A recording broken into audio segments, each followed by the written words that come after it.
इतिहास को पढ़ना या उसके बारे में जानना एक अलग बात है और इतिहास को देखना और इतिहास को महसूस करना अपने आप में एक बड़ी बात है। भारत के अंदर रेलवेज का एक अपना सफर है। अगर बात करेंगे भारत के अंदर रेलवे और खास तौर से सफर करने के तरीकों में रेल एक ऐसा माध्यम है जो कि आम आदमी का खास तौर से लाइफलाइन के तौर पर माना जाता है। इस लाइफलाइन में आज एक नया अध्याय जुड़ गया है, यानी रैपिड रेल, रैपिडेक्स, जिसकी शुरुआत बाकायदा शुरू हो रही है 21 तारीख से, यानी इस शनिवार से। उसको 20 तारीख में आदरणीय प्रधानमंत्री नरेंद्र मोदी बाकायदा देश को सौंपेंगे, इसका इनॉग्रेशन करेंगे और देश के अंदर एक नई शुरुआत रेलवेज के अंदर होगी। लेकिन आज इसका ट्रायल रन था और रैपिडेक्स ने बाकायदा मीडिया को बुलाकर, हम लोगों को बुलाकर इसमें सफर कराया और हम उन सौभाग्यशाली लोगों में हैं जिन्होंने शायद इस रैपिडेक्स ट्रेन के अंदर सबसे पहले सफर किया।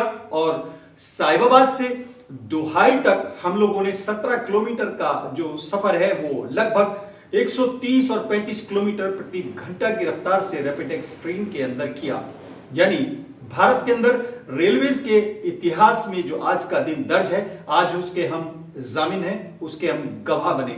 जी हां, भारत की पहली रैपिडेक्स ट्रेन अगर बात करें देश के अंदर इंट्रोड्यूस हो चुकी है और 20 तारीख में आदरणीय प्रधानमंत्री नरेंद्र मोदी इसको देश को सौंप देंगे, इसका इनॉग्रेशन करेंगे और 21 तारीख से आम लोग इसमें सफर कर सकेंगे। ये एक ऐतिहासिक पल होगा और इसको लेकर अगर अब बात की जाए तो भारत के नए युग की अगर बात करें तो उसके अंदर एक और अध्याय बेहतरीन वाला जुड़ जाएगा। और आज जिस रैपिडेक्स में हम सफर कर रहे हैं, ये आप देख सकते हैं बाकायदा इसके अलग अलग हमने जाविये, अलग अलग एंगल्स आपको दिखाने की कोशिश की है। और इसका जो एक प्रपोज्ड रूट है वो दिल्ली से सराय काले खां से, यानी हजरत निजामुद्दीन से मेरठ यानी मोतीपुरम तक रहेगा, जो कि 82 किलोमीटर्स का है। लेकिन आज इसका ट्रायल रन 17 किलोमीटर का किया गया। साहिबाबाद से दोहाई तक 17 किलोमीटर का ये सफर हमने तय किया और हम इसमें बैठ कर गए। इसके जो फीचर्स हैं वो अपने आप में अनोखे हैं, अद्भुत हैं, बल्कि अगर कहा जाए देश की शान में एक और ताज जो है, या उसके ताज के अंदर एक और हीरे के तौर पर इसको देखा जा सकता है। हालांकि अगर आप बात करें रेलवेज के सफर की तो हमारा जो अपना अनुभव है बचपन से लेके आज तक, वो स्टीम इंजन होते थे जिसमें भाप से इंजन चलता था और एक बाकायदा तेजी के साथ भाप निकलती थी और वो उसको निकलने की कोशिश करती थी और उसके पहिए अलग दिखते थे। इस तरीके से वो आहिस्ता आहिस्ता मोमेंटम बनाता था, आहिस्ता आहिस्ता वो खिंचती थी। उसके अलग अलग नाम थे, चाहे नांगल डैम हो या और तमाम ट्रेन्स हो, वो स्टीम इंजन से चलती थी। फिर हमने एक नए युग की शुरुआत देखी, डीजल इंजन आया, फिर हमने बाकायदा इलेक्ट्रिफिकेशन होता हुआ देखा। उस जमाने में हमारा कॉलेज जो था वो रेलवे लाइन को पार करके जाना होता था। उस पर हमने बाकायदा देखा पोल्स गड़ रहे हैं और वायरिंग हो रही है। हमारे समझ में नहीं आता था बचपन में कि ये वायरिंग होगी तो कैसे होगा, तार खींच के जाएगा या क्या होगा। लेकिन जब वो बनने लगा तो हमको समझ में आया कि वायर ऐसे जाएगा और उसके ऊपर एक कनेक्टर बाकायदा ऐसे छूता हुआ जाएगा। तो वो भी इतिहास हमने देखा अपनी नजरों से।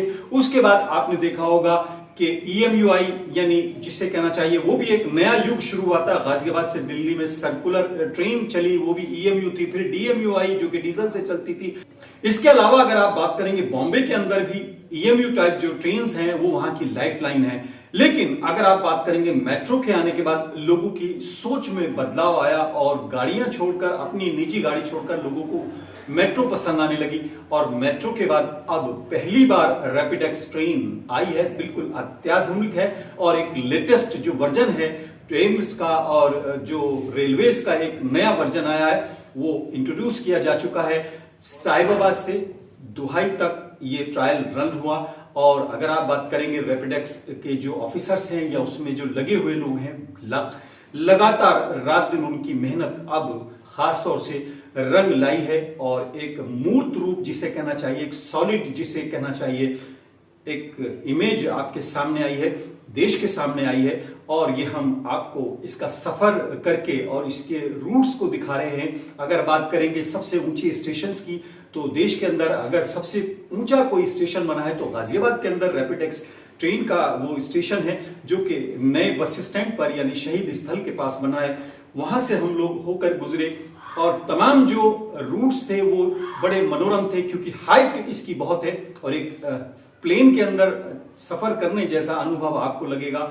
इसमें कहा जाता है कि ग्लास में पानी नहीं गिरता, यानी जो एक बैलेंसिंग एक कंडीशन है, बल्कि कहा जाए एक शॉक एब्जॉर्बर या स्प्रिंग्स या जो भी बैलेंसिंग सिस्टम है वो बड़ा हाईली इक्विप्ड है और इसमें पानी नहीं गिरेगा। मेरे एक बड़े भाई मेरे दोस्त हैं सुधीर अरोड़ा जी, उन्होंने बाकायदा ये हमसे सबसे पहला सवाल किया कि गिलास रख के आपने देखा कि नहीं देखा, लेकिन हमारे जहन में नहीं था। लेकिन सुधीर जी के साथ हमने तब भी माफी मांग ली थी और आज भी हम ऑन एयर भी माफी बल्कि माजरत कर रहे हैं कि हम ये नहीं देख पाए, लेकिन हमें यकीन है कि पानी नहीं गिरेगा, क्योंकि ये देश के अंदर जो एक नए आयाम की शुरुआत हुई है, एक नए इतिहास की शुरुआत हुई है, इसको देश महसूस करे, जनता महसूस करे, 130 करोड़ की आबादी ये महसूस करे कि सरकार नई नई जो खोज हैं या नई नई जो फैसिलिटीज हैं उनको जनता को सौंपने के लिए प्रतिबद्ध है। और ये भारत के लिए एक गौरव का दिन है कि आज इसका ट्रायल रन हुआ,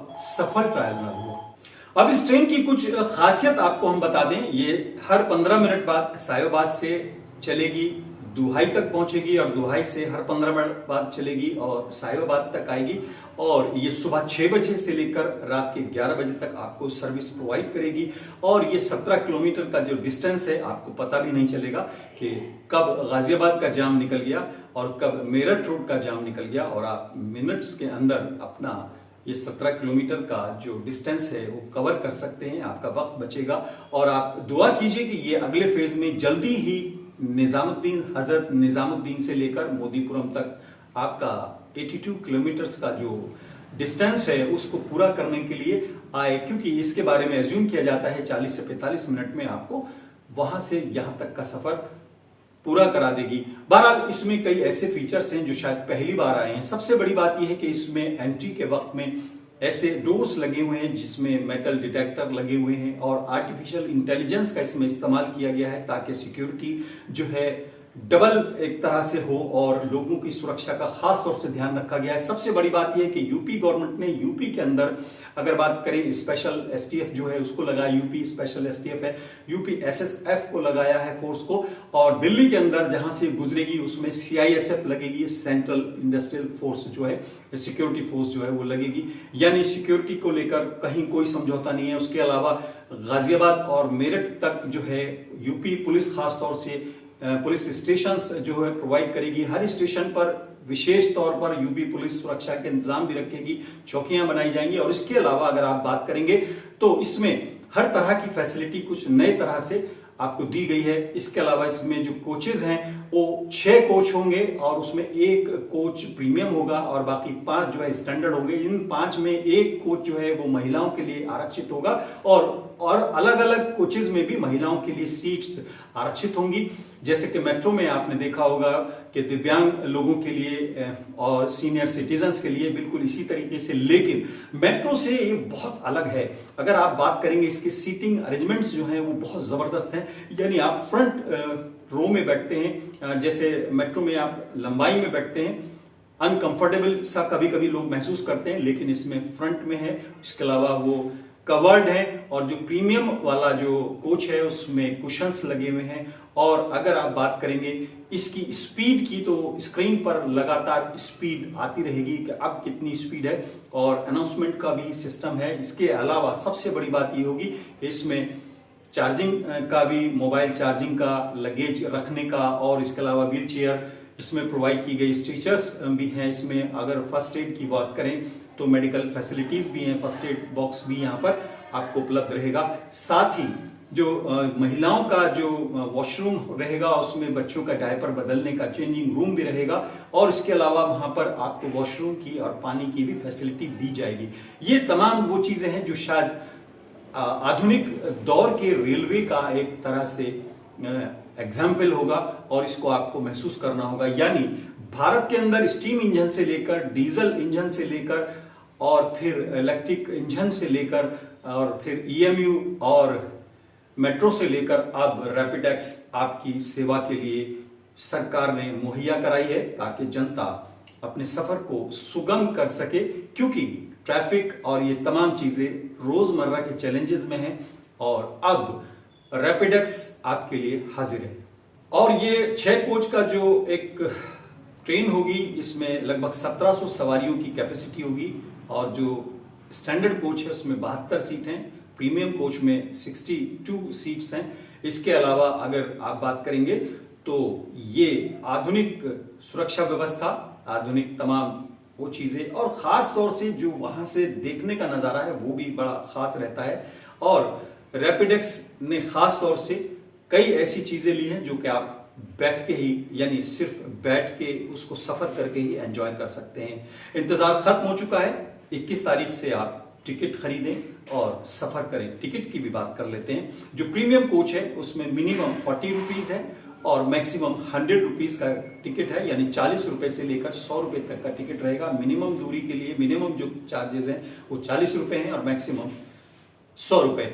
और स्टैंडर्ड कोच के अंदर मैक्सिमम 50 रुपए का टिकट रहेगा और 20 रुपए मिनिमम रहेगा, यानी 20 से लेकर 50 तक स्टैंडर्ड कोच के अंदर और 40 रुपए से लेकर 100 रुपए तक का जो टिकट है वो प्रीमियम कोच के अंदर रहेगा। अगर किसी तरह की आपको कोई दिक्कत आती है तो रैपिडेक्स ट्रेन का एक हेल्पलाइन नंबर भी है जो मैं आपसे शेयर करूंगा। उस पर आप अपनी परेशानी या कोई भी क्वेरी या कोई भी बात आप कर सकते हैं। वो 08069651515 ये नंबर है, यानी 08669651515 एक कस्टमर केयर नंबर दिया गया है। साथ ही कई ऐसी और भी चीजें हैं, ऑनलाइन फैसिलिटीज हैं।